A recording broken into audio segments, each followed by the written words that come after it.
Good morning students. आज हम insurance में जो इंश्योरेंस कॉन्ट्रैक्ट है यानी बीमा अनुबंध के बारे में पढ़ने जा रहे हैं। इस चैप्टर में हम इंश्योरेंस कॉन्ट्रैक्ट और जनरल कॉन्ट्रैक्ट में क्या डिफरेंस है उसका अंतर भी हम समझेंगे और इसके साथ ही कौन कौन से जो एलिमेंट्स होते हैं, क्या कैरेक्टरिस्टिक्स है इंश्योरेंस कॉन्ट्रैक्ट की, वो भी जानने का प्रयास करेंगे।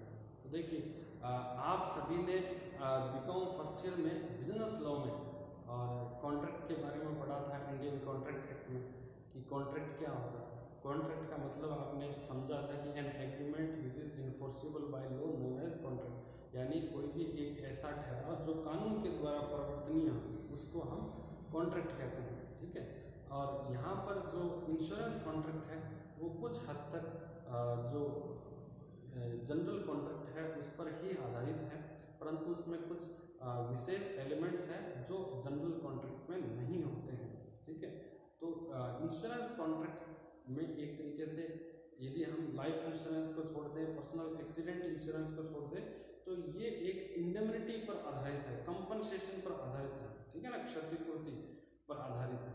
और जो जनरल कॉन्ट्रैक्ट होते हैं वो किसी भी प्रकार से हो सकते हैं। ठीक है ना, जनरल कॉन्ट्रैक्ट आमतौर पर आप उनको एक तरीके से बोलकर कर सकते हैं, लिख कर कर सकते हैं, सांकेतिक रूप से उनको कर सकते हैं, अपने कंडक्ट के द्वारा कर सकते हैं। लेकिन ये जो इंश्योरेंस कॉन्ट्रैक्ट होते हैं ये हमेशा लिखित में किए जाते हैं। ठीक है ना, और इसलिए ये इंश्योरेंस कॉन्ट्रैक्ट है वो जनरल कॉन्ट्रैक्ट से डिफर है, अलग है। ठीक है, तो सबसे पहले हम बात करते हैं कि जैसे हमने जो जनरल कॉन्ट्रैक्ट के बारे में पढ़े थे इंडियन कॉन्ट्रैक्ट एक्ट में, तो उसमें उसके एसेंशियल एलिमेंट्स थे, essential elements of valid contract, एक वैध अनुबंध के आवश्यक तत्व। इसी प्रकार उसका एक डेफिनेशन था, तो डेफिनेशन दी थी जो सेक्शन 2H में, और एसेंशियल एलिमेंट्स थे जो सेक्शन 10 में डिफाइन किए गए थे इंडियन कॉन्ट्रैक्ट एक्ट में। और यहाँ पर वही जो एसेंशियल एलिमेंट्स हैं उनका यूज किया गया है, बट कुछ एडिशनल और स्पेशल एलिमेंट्स भी हैं जिससे कि इंश्योरेंस कॉन्ट्रैक्ट है वो जनरल कॉन्ट्रैक्ट से अलग होता है। तो देखिए, सबसे पहले ये जो हम पढ़ रहे हैं जनरल एलिमेंट्स कौन कौन से हैं, तो जनरल एलिमेंट्स हैं सबसे पहले टू और मोर पार्टीज। देखिए, जनरल कॉन्ट्रैक्ट के अंदर भी यदि एक व्यक्ति प्रस्ताव देता है, दूसरा व्यक्ति है उसको एक्सेप्ट करता है, तो कम से कम 2 पार्टीज होनी चाहिए। वैसे इंश्योरेंस कॉन्ट्रैक्ट है उसमें भी 2 पार्टीज होनी चाहिए मिनिमम, एक होना चाहिए जो इंश्योर्ड होना चाहिए और दूसरा इंश्योरर होना चाहिए, एक बीमा कराने वाला, दूसरा बीमा करने वाला। ठीक है ना, इंश्योर्ड आप और मैं कोई भी हो सकता है, और जो इंश्योरर है वो बीमा कंपनी होती है। ठीक है, एक ऑर्गेनाइजेशन है। फिर उसके बाद proposal and acceptance. Proposal and acceptance का मतलब कि एक व्यक्ति है वो प्रस्ताव देता है, प्रपोजल रखता है, दूसरा व्यक्ति उस प्रपोजल को एक्सेप्ट करता है। ठीक है, एक्सेप्टेंस देता है। तो यहाँ पर प्रपोजल है वो जनरल कॉन्ट्रैक्ट में जो प्रपोजल है वो किसी भी वे से किया जा सकता है, वो बोलकर किया जा सकता है, लिखकर किया जा सकता है, वो सांकेतिक रूप से किया जा सकता है, इम्प्लाइड एक्सप्रेस किसी भी रूप में हो सकता है। परंतु इंश्योरेंस के अंदर जो प्रपोजल दिया जाता है, प्रस्ताव दिया जाता है, वो प्रपोजल फॉर्म के माध्यम से दिया जाता है, प्रस्ताव फार्म के माध्यम से। तो यहाँ पर एक जो व्यक्ति है वो प्रस्ताव देता है, दूसरा व्यक्ति उस पर एक्सेप्टेंस देता है। और बीमा जो कंपनी प्रस्ताव रखती है हमारे सामने, उस पर हम प्रीमियम जमा करवाकर अपना एक्सेप्टेंस देते हैं। और एक बात मैं आपको और बताना चाहूँगा कि जो एक्सेप्टेंस है वो सिंगल एक्सेप्टेंस नहीं है, एक्सेप्टेंस मल्टीपल एक्सेप्टेंस रहती है इस प्रकार के कॉन्ट्रैक्ट में। जैसे आप एक्सेप्टेंस आपने फर्स्ट प्रीमियम जमा करवा के दी, लेकिन उसके बाद भी आपका जो ऑब्लिगेशन है, परफॉर्मेंस है, वो पूरा नहीं होता है। आपको जो भी अदर इंस्टॉलमेंट है, आउटस्टैंडिंग इंस्टॉलमेंट है, वो भी आपको जमा करानी पड़ेगी। ठीक है ना, तो आप जैसे बीमा कोई पॉलिसी आप खरीदते हैं उसमें 20 इंस्टॉलमेंट आपको जमा करवाना है, इसका मतलब क्या है, आप 20 बार अपनी एक्सेप्टेंस दे रहे हैं। नेक्स्ट है कॉन्ट्रेक्चुअल कैपेसिटी ऑफ पार्टीज। साधारण जो कॉन्ट्रैक्ट होता है, जनरल कॉन्ट्रैक्ट है, उसमें जो पार्टी का कैपेसिटी होता है कॉन्ट्रैक्ट करने का, कैपेसिटी हमने पढ़ा था कि वो जो पार्टी है वो मेजर होनी चाहिए, दोनों पक्षकार क्या होना चाहिए, वयस्क होना चाहिए, अबव 18 ईयर्स, उसके साथ ही साउंड माइंड होना चाहिए, स्वस्थ मस्तिष्क है, और not disqualified by any law, यानी किसी भी कानून के द्वारा उसको अयोग्य घोषित नहीं किया जाना चाहिए। तो यहाँ पर भी यही लागू होता है, परंतु एक बात समझना है कि कोई भी यदि माइनर है तो उसके लिए उसके जो पेरेंट्स हैं वो पॉलिसी खरीद सकते हैं, ठीक है ना। और माइनर को भी एक तरीके से कॉन्ट्रैक्ट कर सकता है माइनर, परंतु माइनर पर कोई भी लाइबिलिटीज है वो लागू नहीं होती, ठीक है। आप उसको एक तरीके से बेनिफिशियरी के तौर पर अपॉइंट कर सकते हैं कॉन्ट्रैक्ट में, पर उसको उस पर लाइबिलिटी है वो असाइन नहीं कर सकते, ठीक है ना।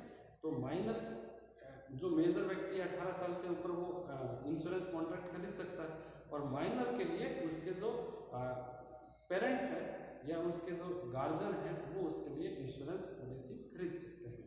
तो इस प्रकार से जो पार्टीज हैं इंश्योरेंस में वो कॉम्पिटेंट होना चाहिए। कॉम्पिटेंट का मतलब एक तरीके से मेजर होनी चाहिए, साउंड वयस्क होना चाहिए, स्वस्थ मस्तिष्क साउंड माइंड है, और not disqualified by any law, यानी किसी भी कानून के द्वारा उन्हें अनुबंध करने के लिए अयोग्य घोषित नहीं किया जाना चाहिए। नेक्स्ट उसके बाद है कंसेंट और कंसेंसस एड इडम, ठीक है, आइडम। तो इसका मतलब क्या है कि जो प्रॉपर कंसेंट होनी चाहिए पार्टीज के मध्य, और कंसेंट का मतलब क्या है कि both party said to be on consent when they are agreed on same thing in same sense, यानी जब दोनों पक्षकार किसी एक बात पर और एक ही सेंस के साथ, विचार के साथ, समझ के साथ सहमत होते हैं तो उसे हम प्रॉपर कंसेंट कहते हैं। एग्जाम्पल के तौर पर आप अग्नि बीमा कराना चाहते हैं, ठीक है ना, और बीमा कंपनी आपका जो चोरी का बीमा कर देती है, ठीक है ना, कोई अग्नि बीमा की जगह, तो ये जो अनुबंध है वो एक तरीके से व्यर्थ अनुबंध है, क्योंकि यहाँ पर प्रॉपर कंसेंट नहीं है। आप कराना चाहते हैं, फायर इंश्योरेंस कंपनी को समझ में आया कि आप उसका चोरी का बीमा कराना चाहते हैं, तो ये दोनों की समझ में अंतर है, और जब तक एक ही समझ नहीं होगी दोनों के माइंड में डेवलप, तब तक उसको हम एक प्रॉपर कंसेंट नहीं मान सकते।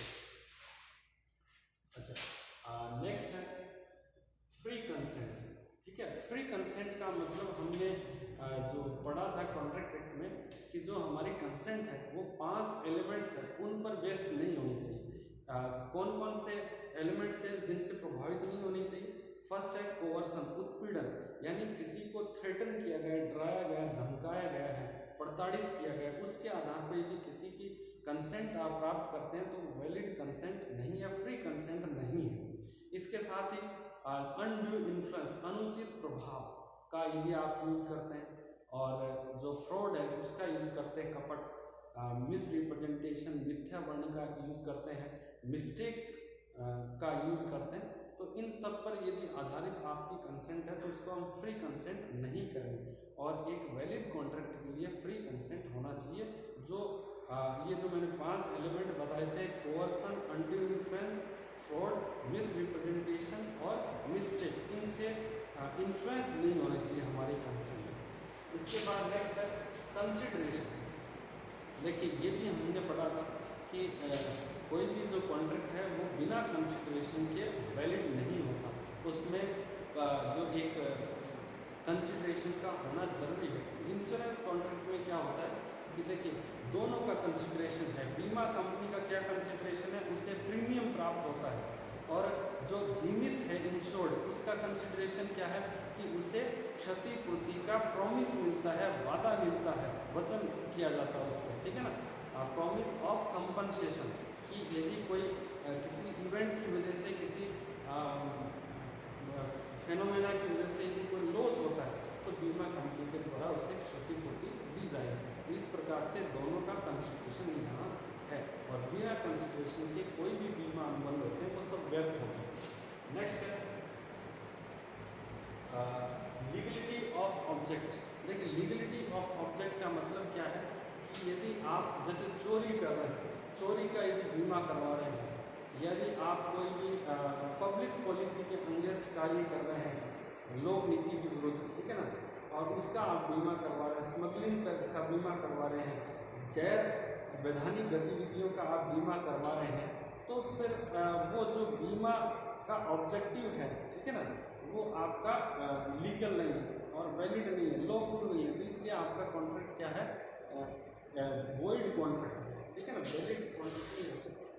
नेक्स्ट है कंप्लायंस ऑफ लीगल फॉर्मेलिटीज। अब देखिए लीगल फॉर्मेलिटीज का क्या मतलब है। मैंने आपको बताया कि जो जनरल कॉन्ट्रैक्ट होता है वो किसी भी प्रकार से किया जा सकता है। आप उसको लिखित में कर सकते हैं, आप उसको बोलकर कर सकते हैं, आप उसको सांकेतिक रूप से कर सकते हैं, अपने कंडक्ट के द्वारा कर सकते हैं। परंतु जो इंश्योरेंस कॉन्ट्रैक्ट होता है उसमें ये एक तरीके से कानूनी बाध्यता है कि जो भी प्रस्ताव दिया जाएगा वो प्रस्ताव जो फॉर्म है वो लिखित में होना चाहिए, वो प्रिंटेड रूप में होना चाहिए, ठीक है ना। और जो इंश्योरेंस कॉन्ट्रैक्ट है उसमें भी ये कहा गया है कि जो कॉन्ट्रैक्ट है वो लिखित में हो और लिखित में भी प्रिंटेड होना चाहिए, हैंड रिटन नहीं चलेगा, ठीक है ना। और इसके साथ उस इंश्योरेंस कॉन्ट्रैक्ट पर जो निर्धारित राशि की जो रेवेन्यू स्टैम्प है, ठीक है ना, उसको भी लगाया जाना चाहिए।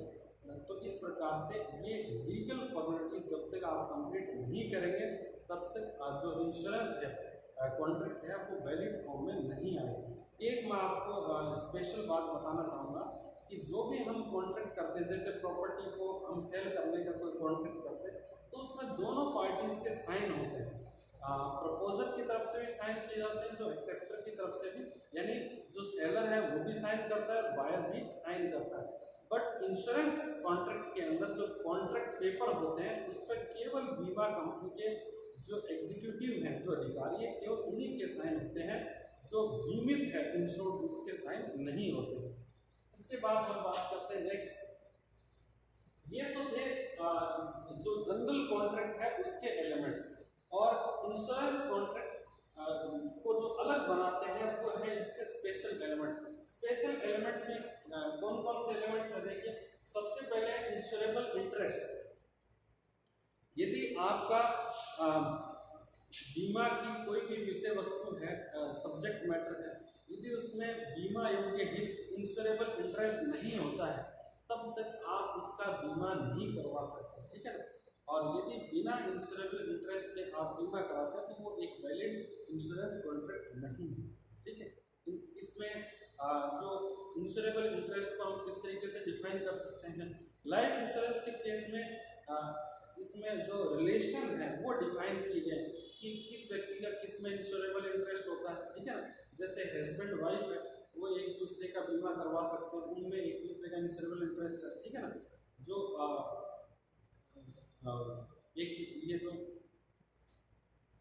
जो भी डिपेंडेंट चाइल्ड है वो अपने फादर और मदर के लिए पॉलिसीज खरीद सकते हैं। उनकी पॉलिसी कौन खरीदेंगे, उनके मदर और फादर उनको खरीद के देंगे, ठीक है ना।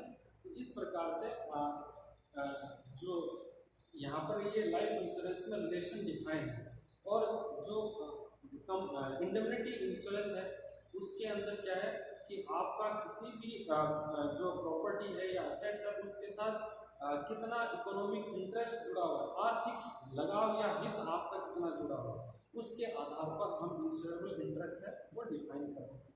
तो बीमा की विषय वस्तु है, सब्जेक्ट मैटर है, उसमें आपका इंश्योरेबल इंटरेस्ट होना चाहिए।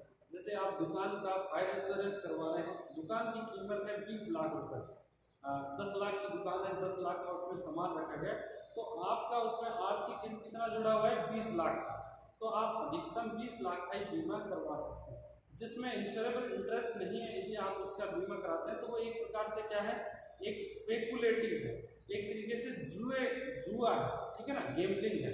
और बीमा जो है गेमलिंग नहीं है, एक तरीके से ये सुरक्षा प्रदान करने का साधन है, ठीक है, डिवाइस टू कंट्रोल और टू कंपनसेट लॉस, ठीक है। नेक्स्ट है utmost good faith. Utmost good faith का मतलब है पूर्ण सद्विश्वास। यहाँ पर जो बीमा करता है, बीमा करने वाली कंपनी है या जो बीमित है, दोनों को जो भी बीमा से संबंधित जो भी फैक्ट हैं वो एक दूसरे के सामने स्पष्ट रूप से रख देने चाहिए। इसके एग्जाम्पल क्या है कि जैसे बीमा से जुड़ी हुई जो जैसे लाइफ इंश्योरेंस है उसमें जो इंफॉर्मेशन क्या होता है, फैक्ट क्या है कि जो इंश्योर्ड है उसका एज कितना है, उसका हेल्थ का हिस्ट्री क्या है, उसका हैबिट क्या है, उसका ऑक्यूपेशन क्या है, उसकी इनकम क्या है और उसका जो स्वास्थ्य कैसा है। तो ये सभी जानकारी है वो एक तरीके से महत्वपूर्ण जानकारी है, मटेरियल फैक्ट है। तो बीमा कराते समय ये सभी जानकारी बीमित द्वारा बीमा कंपनी को दे दी जानी चाहिए, ठीक है ना। तो क्योंकि ये महत्वपूर्ण जानकारी, हम उन जानकारी को या उन फैक्ट्स को, इंफॉर्मेशन को कहते हैं जिनके आधार पर बीमा कंपनी द्वारा जो बीमा करने के बारे में लिया गया निर्णय प्रभावित होता है, ठीक है ना। इन जानकारी के आधार पर बीमा कंपनी आपका बीमा कर भी सकती है, नहीं भी कर सकती है, ठीक है ना। यदि आपने एज छुपा लिया तो बीमा कंपनी आपके इंश्योरेंस कॉन्ट्रैक्ट उसको वॉइड डिक्लेयर कर सकती है, व्यर्थ मान सकती है, आपको कोई कंपनसेशन नहीं देगी, ठीक है ना। तो इस प्रकार से ना तो बीमा कंपनी को कोई बात छुपाना है और ना ही जो बीमित है या जो एप्लीकेंट है उसे कोई बात छुपाना है। दोनों को बीमा की विषय वस्तु से जुड़ी हुई सभी बातें स्पष्ट रूप से एक दूसरे के सामने रख दी गई। नेक्स्ट है इंडेमनिटी। जो इंश्योरेंस कॉन्ट्रैक्ट है वो उसमें देखना है कि लाइफ इंश्योरेंस और पर्सनल एक्सीडेंट व्यक्तिगत दुर्घटना बीमा को छोड़कर, ठीक है ना, दो लाइफ इंश्योरेंस और पर्सनल एक्सीडेंट इंश्योरेंस को छोड़कर बाकी सभी कॉन्ट्रैक्ट होते हैं वो इंडेमनिटी पर आधारित है। चाहे वो फायर इंश्योरेंस हो, चाहे वो मरीन इंश्योरेंस हो, ठीक है ना, चाहे वो चोरी का बीमा हो, बलगरी इंश्योरेंस, ठीक है ना। तो सभी प्रकार के बीमा में जो इंडेमनिटी इंश्योरेंस होते हैं उसमें बीमा कंपनी केवल क्षतिपूर्ति या जो लॉस को ही कंपनसेट करती है, किसी भी प्रकार से लाभ प्राप्त करने की अनुमति नहीं दी जाती, ठीक है ना। नेक्स्ट है फुलफिलमेंट ऑफ वारंटीज। जिस प्रकार जनरल इंश्योरेंस में भी कई बार कुछ वारंटीज हो सकती है, ठीक है ना, उसी प्रकार यहाँ पर जो लाइफ इंश्योरेंस कॉन्ट्रैक्ट है, सॉरी इंश्योरेंस कॉन्ट्रैक्ट में भी वारंटीज होती है। वारंटीज क्या है कि फायर इंश्योरेंस में बीमा कंपनी को आप आश्वस्त करते हैं, उसको एक प्रॉमिस करते हैं कि आप जो जिस प्रॉपर्टी का आप बीमा करवा रहे हैं उसके अंदर फायर फाइटिंग अप्लायंस का यूज़ करेंगे, स्टैंडर्ड इलेक्ट्रिसिटी फिटिंग का आप यूज़ करेंगे, किसी भी प्रकार की जो स्मोकिंग है का यूज़ वहाँ पर नहीं किया जाएगा। तो ये एक तरीके से आपके द्वारा बीमा कंपनी को आश्वासन दिया जाता है, ठीक है ना। और यदि आप इनकी पूर्ति नहीं करते तो बीमा कंपनी क्षतिपूर्ति देने से मना कर सकती है, जो आपका कॉन्ट्रैक्ट है उसको वॉइड डिक्लेयर करवा सकती है, ठीक। नेक्स्ट है doctrine of subrogation is applicable. Doctrine of subrogation क्या है, देखिए जो लाइफ इंश्योरेंस को छोड़कर, ठीक है ना, जैसे आपका व्हीकल इंश्योरेंस है जिसको हम मोटर इंश्योरेंस करते हैं, फायर इंश्योरेंस है, ठीक है ना, या मरीन इंश्योरेंस है, तो उसमें ये काम करता है। कैसे काम करता है कि जैसे आप मोटर इंश्योरेंस की बात करो, आप अपनी गाड़ी ड्राइव करके जा रहे हैं, किसी व्यक्ति ने जानबूझकर गाड़ी को टक्कर मार दी जिसकी वजह से आपकी गाड़ी को नुकसान हो गया। अब देखिए आपके पास दो ऑप्शन है कि आप या तो कंपनसेशन है वो उस गाड़ी वाले से ले सकते हैं जिसने आपकी गाड़ी को टक्कर मारी है, या आप जो गाड़ी को नुकसान हुआ है उसका कंपनसेशन आप इंश्योरेंस कंपनी से ले सकते हैं यदि आपने उसका बीमा करवाया है। आपने डिसाइड किया कि आप उस व्यक्ति से कंपनसेशन नहीं लेके बीमा कंपनी से क्षतिपूर्ति लेंगे, ठीक है ना। तो देखिए उस केस में क्या होता है, बीमा कंपनी आपको क्षतिपूर्ति दे देती है, उसके बाद जो आपका जो स्थान है, आपके जो राइट्स हैं वो सभी बीमा कंपनी को ट्रांसफर हो जाते हैं। यानी आप सब्रोगेशन का मतलब क्या होता है, स्थान ग्रहण, यानी अब जो इंश्योर्ड के जो भी राइट्स हैं कंपनसेशन प्राप्त करने के, वो राइट्स सभी बीमा कंपनी को चले जाते हैं जब बीमा कंपनी बीमित को क्षतिपूर्ति का भुगतान कर देती है, ठीक है। और अब क्या होगा कि बीमा कंपनी उस व्यक्ति से और लॉस की वसूली करेगी, क्षतिपूर्ति प्राप्त करेगी जिसने आपकी गाड़ी को टक्कर मारी, ठीक है ना, आपकी गाड़ी का एक्सीडेंट किया जानबूझकर, ठीक है। तो इस प्रकार से इंश्योरेंस कॉन्ट्रैक्ट में ये प्रिंसिपल ऑफ जो सब्रोगेशन है या डॉक्ट्राइन ऑफ सब्रोगेशन उसका भी यूज किया जाता है, ठीक है ना। जनरल इंश्योरेंस में ऐसा हो जरूरी नहीं है। तो इस प्रकार से ये एसेंशियल एलिमेंट्स है एक इंश्योरेंस कॉन्ट्रैक्ट के, और एलिमेंट्स को हमने दो पार्ट में डिवाइड करके पढ़ा था, एक जनरल एलिमेंट्स और दूसरे स्पेशल एलिमेंट्स थे। जनरल एलिमेंट्स थे वो इंडियन कॉन्ट्रैक्ट एक्ट के सेक्शन 10 में डिफाइन है, और ये जो स्पेशल एलिमेंट है वो इंश्योरेंस जो एक्ट है उसके अंदर डिफाइन किए गए हैं। अब देखिए जो नेक्स्ट है वो टाइप्स ऑफ इंश्योरेंस कॉन्ट्रैक्ट, यानी बीमा अनुबंध के कितने प्रकार हैं उसके बारे में हम पढ़ेंगे। देखिए सबसे पहले ये दो प्रकार के हैं, लाइफ इंश्योरेंस कॉन्ट्रैक्ट और contract of indemnity insurance. Indemnity insurance में क्या है, इसमें फायर इंश्योरेंस है, मरीन इंश्योरेंस है, अग्नि बीमा, समुद्री बीमा, चोरी बीमा, ठीक है ना। और ये लाइफ इंश्योरेंस जो हम बाई करते हैं अपने जीवन की सुरक्षा के लिए, ठीक है। देखिए लाइफ इंश्योरेंस कॉन्ट्रैक्ट क्या है। लाइफ इंश्योरेंस कॉन्ट्रैक्ट एक ऐसा कॉन्ट्रैक्ट है जिसमें बीमा कंपनी एक निश्चित प्रीमियम के बदले बीमित से ये वादा करती है एक निश्चित एज के बाद या मृत्यु के बाद या तो उसे या उसके उत्तराधिकारियों को जो उसके लीगल रिप्रेजेंटेटिव है उनको एक निश्चित धनराशि सर्टेन अमाउंट का भुगतान करेंगे, ठीक है ना। तो लाइफ इंश्योरेंस के अंदर एक जो प्रोटेक्शन एलिमेंट है और इन्वेस्टमेंट एलिमेंट है वो दोनों शामिल होते हैं, ठीक है ना।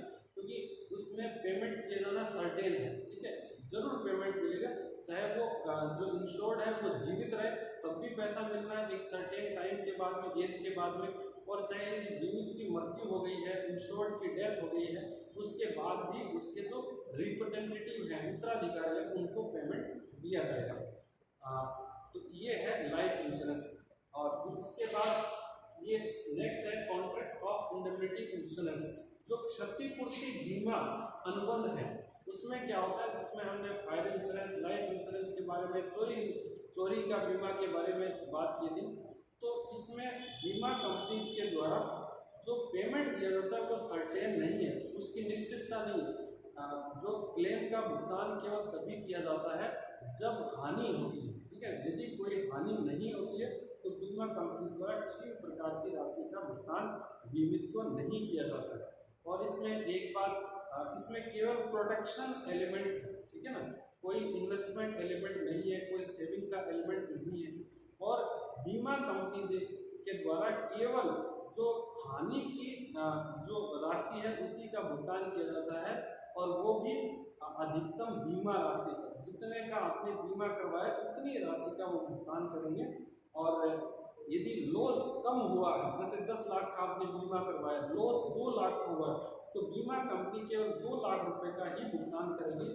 यदि आपने 10 लाख का बीमा करवाया है और जो लॉस हुआ है वो 12 लाख का है, तो उस केस में बीमा कंपनी अधिकतम 10 लाख की राशि का ही भुगतान करेगी। तो ये जो इंडेमनिटी कॉन्ट्रैक्ट है इसको एक तरीके से हानि की क्षतिपूर्ति पर आधारित है, अधिकतम उतना ही भुगतान जितना की हानि हुई है, up to the amount of sum of insured, ठीक है ना। जितना राशि का बीमा किया है उतनी राशि तक ही वो भुगतान कर सकते हैं, ठीक है। और भुगतान करना भी निश्चित नहीं है, मैंने ऑलरेडी आपको बता दिया। तो इस प्रकार से जो इंश्योरेंस कॉन्ट्रैक्ट है वो दो प्रकार के होते हैं, एक लाइफ इंश्योरेंस कॉन्ट्रैक्ट और दूसरे होते हैं कॉन्ट्रैक्ट ऑफ इंडेमनिटी इंश्योरेंस, यानी क्षतिपूर्ति आधारित बीमा अनुबंध, ठीक है। तो आज के अब देखिए एक बात मैं और आपको बताना चाहूँगा कि एग्जाम के अंदर आपको डिटेल से पूछेंगे कि जो जनरल इंश्योरेंस जनरल कॉन्ट्रैक्ट होता है और इंश्योरेंस कॉन्ट्रैक्ट है उसमें कोई 10 अंतर आपको लिखने हैं, 10 डिफरेंस, ठीक है ना। तो एक साइड में लिखेंगे आप बेसिस ऑफ डिफरेंस, फिर जनरल कॉन्ट्रैक्ट और फिर इंश्योरेंस कॉन्ट्रैक्ट, इस तरीके से आपको 10 डिफरेंस लिखने। इसी प्रकार से लाइफ इंश्योरेंस कॉन्ट्रैक्ट और जो इंडेमनिटी कॉन्ट्रैक्ट है, इंडेमनिटी इंश्योरेंस कॉन्ट्रैक्ट, उसमें भी आपको 10 अंतर लिखने पड़ेंगे। तो इस प्रकार से एग्जाम में प्रश्न पूछे जाते हैं, आप इनको अपनी बुक में देख सकते हैं, पढ़ सकते हैं। किसी को कुछ समझ में नहीं आया तो आप मेरे से पूछ सकते हैं। आज के लिए इतना ही। Thank you so much.